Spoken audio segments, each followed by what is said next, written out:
Mr. Krakani, I don't want you to die. No, I don't want you to die. I want you to suffer. I want you to be very miserable. I don't want your family, your wife, or your children to suffer because of your deeds. I want you to feel every pain. I want you to be paralyzed with a sickness that you would suffer for the rest of your life. But I want you to live a very long life so that you can go through it. I hope you suffer dearly. For the trauma you've caused me, you will suffer your entire life. I hope so. And I know that you've done this to multiple girls out there. If you are listening to this, there is this teacher called Mr. Krakani. Mr. Krakani was the head housemaster. If I would put it that way, he was not living on campus with us. Na abaywa son no fefe for that school isuwe. Ede ensembia babonten therefore no any teacher wachire na de pen ewo SHS Senior High School.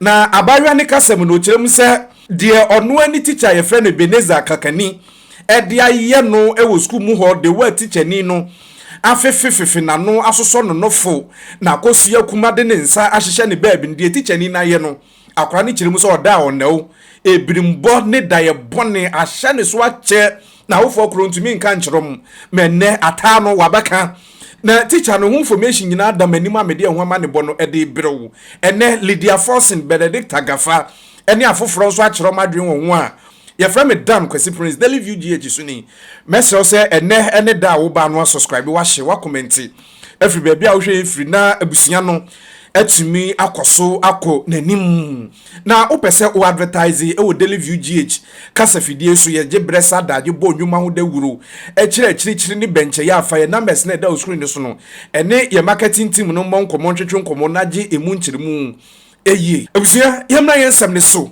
na me ye sure say aya na ye de ye mane anuanom ye ofase mu ekọ SHS mu fofora your particular teacher ni bia yetumi ka kira akola ne so ohia bibia onko ne ho anase ye assign no ema akola no nti se akola ne pe bibi ewo na wofo anase efi a oko teacher ni ona teacher ni no e de ni phone afrefie na de ye de bebre no ye de abre no na abayo akiremu se ye fra no Mavis jaba Emefa wadi infinhia no aduonu mienu ekọ aduonu miensa entem na oko school ewo Mawuko Senior High School eye girls school na ewo eye hu no oko school foforo no na wofo no ede ne ma teacher ni bia ye fe no eye Mr. Ebeneza Kakani bibi nti yentimi mfa eye teacher nanim emma but nhwehwemu da so a ekoso enti ebra oko school foforo na wofo yi ka kire eye Mavis se ohia bibia so obefirefie a onko Mr. Ebeneza Kakani ho na onfa ni phone emfa mfra che sabayo akirimu se be se oko fom 1 fom 2 fom 3 oba be wie ni de teacher ni no otese ne papa anesa oye very good na obi nim de ba ya Mr. Kakani eto sha abayo so na abayo akirimu se oda koro ana teacher ye friend Mr. Ebeneza Kakani esoma me ye be friend se na wofo person ne kasento mra ne bangalow na one ne maame ne papa no emembe kasa na bayo akirimu se na oya de ekurenti ode ne nam amirika hare anode ko teacher ni ya friend Ebeneza Kakani bangalu so okwakotie de na wofo be ka kire no na ose owo ho na ene teacher yampa ode ni phone no ema no na ene abayo yi ene na wofo ekasa ya kama na yesi teacher ni no omo wo sign bia aya no mo ye ntise Mr. Kakani no owo ye ne bangalo ha aya no abie ni window so ni wa no akatum na bayo akiremu se owo obehu se Mr. Kakani na ka ni window atum na ene one ne maame ne na wofo kasa wieye teacher yi atu ahye ne so na ode na no abo na num ene teacher na no etise plate na no yesi na no so pa ode akata bayo na no abayo akiremu se na nimu ntasuo na nhune ntasuo ni ahoro mo mfa ncheme tali abayo na nim na enya asem ketwa abayo akiremu se ne nofo ne piskololo na kosu akuma ne v-shape no oho na teacher ni de ne nsa ehhehye miamia no na abayo akiremu se teacher ni manfa se nsusu da na yede na nka obi amebu na afi de hwe de oye na teacher ye pia no ko na chi na abayo akiremu se ne obi epuno na hare odwane ye. Mr. Krakani, if you are listening to this, I pray. I don't want you to die. No, I don't want you to die. I want you to suffer. I want you to be very miserable. I don't want your family, your wife, or your children to suffer because of your deeds. I want you to feel every pain. I want you to be paralyzed with a sickness that you would suffer for the rest of your life. But I want you to live a very long life so that you can go through it. Honestly. Justice for Ochanya. Today I'm going to share my story, and the person who assaulted me is called Mr. Krakani. Yes, Mr. Krakani. I went to senior high school in Mawuko Girls Senior High School. It is a school located in the Volta region in Ho of Ghana. I started senior high school at the age of 13 because I was yet to turn 14. So I turned 14 when I was already in senior high school. So yes, and then I finished senior high school when I was at age 17. The reason why maybe you can see my eyes are a bit teary is because I've recorded this video multiple times. Unbeknownst to me, my storage was full and then the video keeps ending. But hopefully I'm able to record this video. So let me give you an overview so that you can understand my story better. I was already 13 in high school and then I finished high school at the age of 17. I wasn't even 18 in anywhere in the story. Fast forward, there is this teacher called Mr. Krakani. Mr. Krakani was the head housemaster, if I would put it that way. He was not living on campus with us. Mind you, Mawuko Girls is an all-girls senior high school. And all the teachers on campus with the ladies or with the girls were female teachers. I could mention a few. There was Madam Lydia, I don't know the others, Madam Delight, Lady Gaga, and yes, that's all I can remember. So those were the teachers on campus with us. And then Mr. Krakani was the head teacher because he had access to, I think, the plants or something. So if there was power outage, he comes to make sure the generator is turned on. If there is water issues, he comes to make sure it's fixed. He made sure the school was kept clean and all of that. So because of that gesture or because of his responsibilities, he was deemed as one of the respected and honorable men on campus. That's why I believe he was given the head teacher title. Because Mr. Krakani was always up and about and very active in all of that and was seen as a good person, a lot of parents had entrusted their wards in his care. And my dad and my mom and my aunties are prime examples. So I would always go to Mr. Krakani if I needed to speak with my dad, or I needed to speak with my aunt, or I needed to speak with any relative of mine. Mind you, anytime we go on vacation or we go on holidays, I meet some of my male friends that would ask me, oh, do you know any teacher called Mr. Krakani? And I'll be like, yeah, I know him. He's a very good man.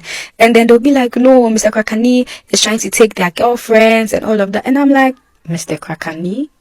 Nah, he wouldn't do that. No, he's not that kind of person. Maybe it's just rumor, whatever. Until it happened to me. So fast forward up to WASI time. If you don't know WASI is like a general examination you write, and then when you pass the exam, you can go to the university to have your degree, your first degree or your HND. So as it was time for WASI and we were preparing, and I had just one last paper to write, which was economics. Mind you, in economics, in my whole school, I was considered one of the best economics students. In my class, I think the best economic students were from my class, general arts class. That was Alice and I. And funny enough, Alice was my assistant class rep and I was the class rep. So we were the best economic students overall in the school. So let's put that fact aside. So we just had one last paper to write, which was economics. And then unbeknownst to me, my dad had already planned with my big sister to pick me up the next day after my paper. Like, so after my final paper, I'm just leaving the next day. I saw Mr. Krakani on campus and I greeted and whatever. And he told me, oh, your dad wants to speak to you and whatever. I had no idea that my dad had made these plans. Mind you, we had spoken about it, but we had not really finalized. So I didn't really know the plans of my dad.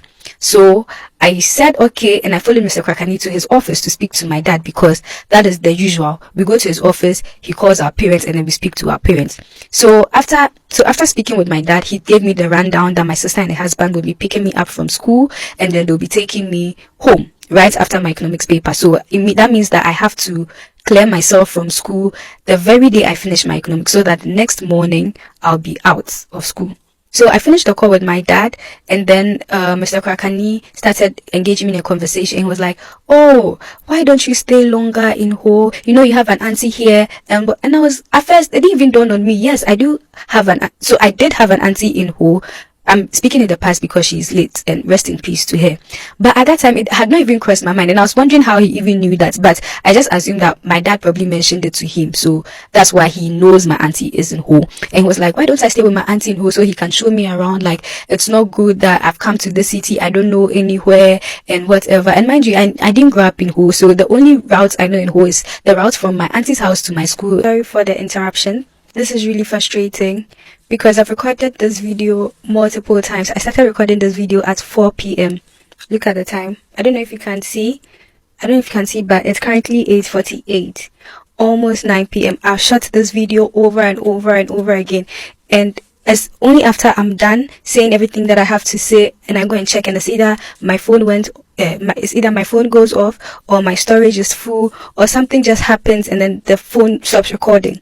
Anyway, back to the topic of me sharing my story. I sincerely hope that as I'm sharing my story, it also motivates other young girls to speak out and expose all these perpetrators out there. Okay, so I look back at the video and I realized I got to the point where I said the whole idea was to just finish my paper and then be out of school. So I spoke with my dad, we agreed on that, and then from nowhere, Mr. Krakani started walking towards me. I was seated on one of the tables, in this teachers' offices, in the tables, they have like books of students and all of that there, and normally we sit on the table while the teachers sit on their desk or on their chair with their desk and computer and all of that. As I was ready to get up and leave, he was approaching me, so I was a bit confused, and he was talking, and while he was approaching me, he kept saying, it's not good that you come to the city, that is Ho, you come to Ho, and then you don't know the environment, you don't move around, like you don't know anywhere, at least explore around or stay with your auntie, then I can show you around. While he's saying all of this, he is approaching me, and then from nowhere, suddenly, I will not call it kissing, I don't know what it is, but his mouth was all over me. And I don't know if you are listening, those who know Mr. Krakani, he has a very big mouth. Yes, his mouth was all over me, saliva on my face. And in that moment, the only thing I could do was I had to fold my lips and press my lips inside like this. Yes, I had to be like that. And he was still talking, saying, "Oh, why are you crying?" Because at that moment, I just broke into tears. He was like, "Why are you crying? You're such a baby. You're not a small girl anymore. Stop crying. What? And while he was saying all that, he dipped his hand in my pants. I was wearing a sports jersey. Those sports jersey we wear in primary school, like the PE kits. That's what I was wearing. And the PE kits are big. It's not like anything tight that you'd be like, "Oh, you're seducing him. What? First of all, I'm a child. Second of all, I'm in a uniform. Whether it's a PE kit or whatever, it's still a school uniform. I was still in a school uniform. It's not like I even had braids on or nothing, no lash, no nothing. So what would a 40-something-year-old man see in a small girl like me? And I bet on it that I was not the only one he ever did that thing to. Because if he was bold enough to do such thing to me, he probably did it to other girls. Anyway, I digress. So while he was doing that, he left me to go and close the window. So the door is on my right and then the window is on my left. So normally, we the students use the window as an indicator that he is in the office or not. So if the window is open, we know that he is there and we can come there. But if it's closed, we know he's not around. So I'm probably positive that he went to close the window so that he could have some privacy. Unbeknownst to him, when he went to close the window, I ran. Privacy. Unbeknownst to him, when he went to close the window, I ran. I ran for my life. I ran from that office. I remember at a point I even fell on the stairs, but I got up and I ran. And from nowhere, I just heard, "Emefa, walk." So he said, "Emefa, walk." And then that's when I realized, wait, I'm running. So I stopped and I slowed down and I walked. And I know that he told me to walk because he didn't want people asking me questions. Now it was time for prep. I went to sit at prep with my study mate. She's called Abigail. Abigail kept asking me what was wrong with me because she saw that there was something physically wrong with me. Like physically, I looked not okay. I couldn't study throughout the prep. She kept asking me. I was like, "No, Abigail, it's okay. I'm fine. It's nothing." And she knew I went to make a phone call with Mr. Krakani. So I'm probably sure she was wondering if something bad had happened at home. I'm positive. So I told her everything was okay and all of that. Mind you, at the time, I didn't think it was the brightest idea to open up or tell someone about this because this man is a political figure, I think, because I think he was running for MP or some ministerial position or something of that sort. And everybody sees this man as a prestigious man, like a hardworking man, educated man, a devoted man to the community and all of that. And then if you say something bad about him, it's more of like, "Oh, you're trying to tarnish his image and then he's trying to do a good work in the society and you are coming to lie on this man, this, that." So all those things were going through my mind and I was so scared. Well, that was not like the worst thing that had happened to me. Okay. The worst part was the next day or the next morning we had economics, and then the economics paper we wrote it in the big hall, because economics, general arts did economics, accounting did economics, and general arts is like a very, very wide range of arts, right? So we wrote in the big hall, and the kicker of that is he supervised my portion of the hall. I don't know if it was intentional, but he stood right on top of me. Like I was literally under his nose. He stood right on top of me, and every little minute he come and ask me, "Are you okay? Is everything okay?" First of all, I couldn't even study for the paper. Second, I couldn't even concentrate to write the little that I know on that paper. Fast forward. I don't know, maybe he was trying to intimidate. I don't even really know what it's called. Fast forward, I finished, yes. I made sure I had to clear myself and everything after that paper, packed all my things, got my chop box, my trunk, everything I remember I could take. I packed everything, and the next morning my sister picked me and I was out of the place. Fast forward, some days went by. My dad asked me, "Oh, have you heard from your teacher? Like, thank him, blah, blah, blah." And I was like, "No, I haven't." And my dad was like, why won't you call your teacher? What?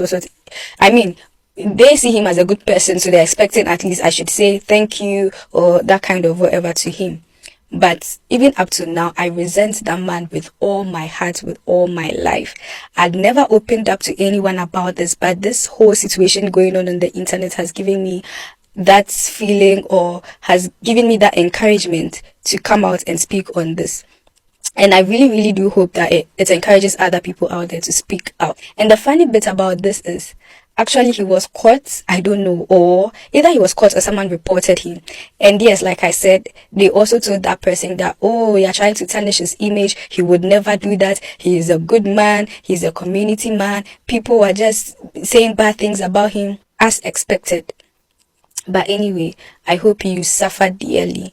For the trauma you've caused me, you will suffer your entire life. I hope so. And I know that you've done this to multiple girls out there. Well, as I've spoken about the bad one, I want to address some good ones as well. So I would like to use this opportunity to acknowledge Mr. Egbert Owokpo, or Mr. Egbert for short, my economics teacher. Mr. Egbert Owokpo, wherever you are, God bless you. You are a really kind man. You really said a lot of encouraging words. Even after I left the school, you still kept in touch with me, and you encouraged me, you motivated me in certain times that you didn't even know you did. You lifted my spirit. You took me as your daughter. Even knowing that you were going through things yourself, you still pulled through for me some way, somehow. Abusia na abayua no ensem ni bi eno no okire mu se ahye no ho ache papa nya asem ketwa na sana ode asem no eba bonten no wohwe abayua ni video comment e wase nyina enye comment papa e ma ni bebere kire mu so mu ko school ya dibia yo mo papa ya dibia dio mu e wo school mu na ka ana mo mpese mo beka na eno nam so Benedicta Gafah mu nyina so abekire madwin wo ho Lydia force nkire mu se ono de obekoso akasa kire teachers no. So I just watched a disturbing video, and in this video a guy who alleges to be a teacher, and I don't know whether he is or is not, but it does not change how problematic his mindset is. This guy said that teachers should be giving allowance, extra allowance for having self-control. See, he didn't ask for better pay for teachers. He didn't ask for better teaching facilities. He didn't ask for better tools for these schools to be able to give students the quality education that they deserve. He asked for self-control allowance. These are the same girls you people are asking to cut their hair so that they'll be less attractive. They'll be more focused so that predators will not see them and think they are adults and take advantage of them. You see how it doesn't make sense? Because you hold young children more responsible than adults. You put the weight of morality, discipline, and sexual control on young children than you do the adults who are supposed to protect them. Very recently, an assistant headmaster was caught with a student. Somehow, in all your conversation, you try to make it a young girl's fault. You see the correlation here. A lot of the conversations where she looked like she was enjoying it. She was doing all of these things. A child, more responsible than the adults who are grown, supposedly educated, have lived life and should know wrong from right. We hold the younger ones who are coming up more responsible than the adults. Abusiana video ni bi eno na ye hwe ni mu asempani fo beso asem wiemu na de wo ho bia no omatumi aye ede afa ho eye Mawuko Senior High School Girls School wo ho oho anasem ni si na ga ni chire mu se owie 2017 to 2017 ton anasem wi ato no na afi na hante no na wabeka. Ladies and gentlemen, ya bekoso de ne de achiri na de beto fom bia haya na de bebesom we frame Dan Kwesi Prince nyame yadoma da se ne bium ye be de ahia mu makraw.